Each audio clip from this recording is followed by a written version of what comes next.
السلام عليكم ورحمة الله وبركاته. أنا معكم محمد عبد الله المشمر المدرس بأكاديمية آس بلاہور. كيف حالكم جميعا؟ أرجو أن تكونوا بخير وصحة وسلامة. میں امید کرتا ہوں کہ آپ سب خیر و عافیت سے ہوں گے. آج کا ہمارا سبق بھی پچھلے سبق کا دوسرا جز ہے. پچھلے سبق میں ہم نے ان جملوں کا، ان عبارات کا تذکرہ کیا تھا جو آپ کسی کو کام کرنے سے روکتے ہیں، کسی کو کسی کام سے منع کرتے ہیں. تو ان عبارات کو آج کے سبق میں بھی ہم جز ثانی کے طور پر ہم ذکر کریں گے. تو آئیے آج کی عبارات کی طرف.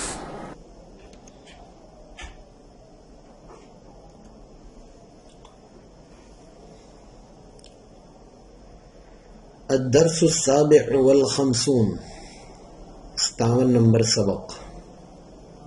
57 نمبر سبق حول النہی، نہیں کے بارے میں. آج کے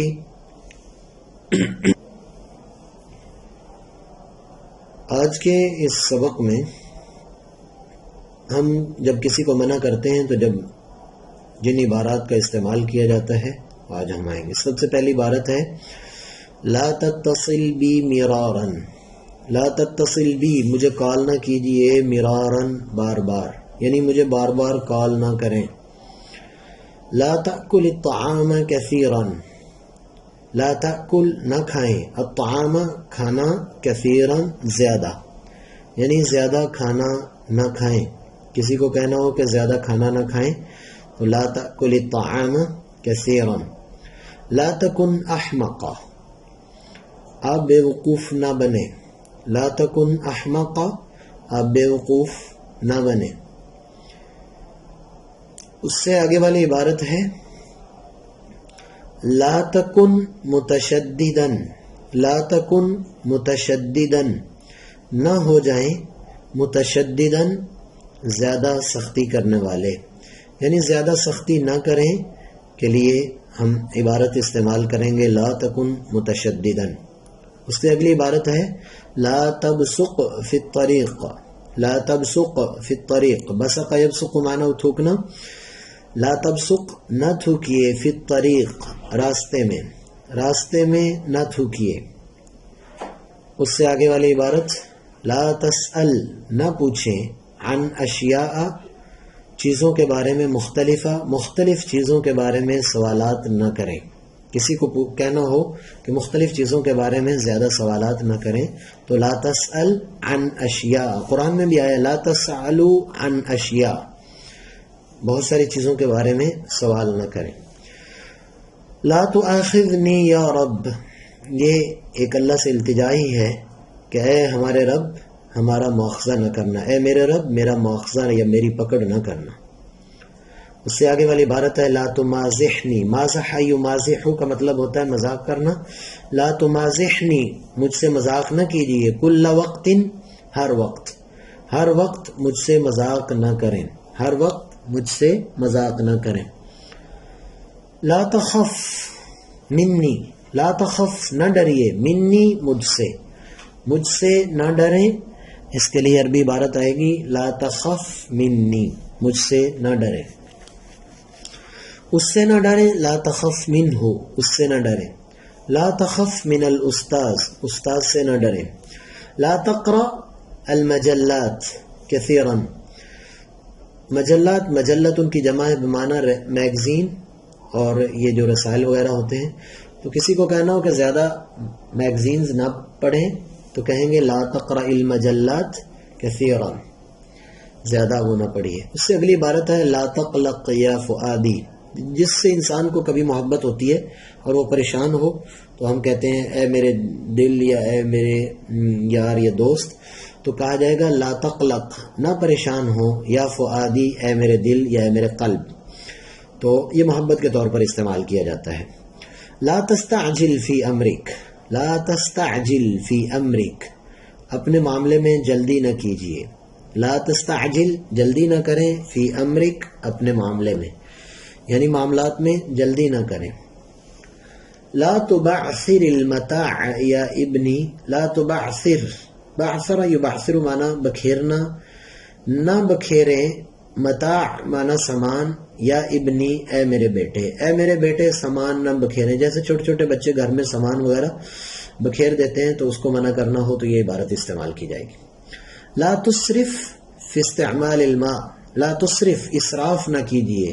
اسراف ہوتا ہے حد سے بڑھ جانا، کسی چیز کو ضرورت سے زیادہ استعمال کرنا، تو پانی کو ضرورت سے زیادہ استعمال نہ کریں.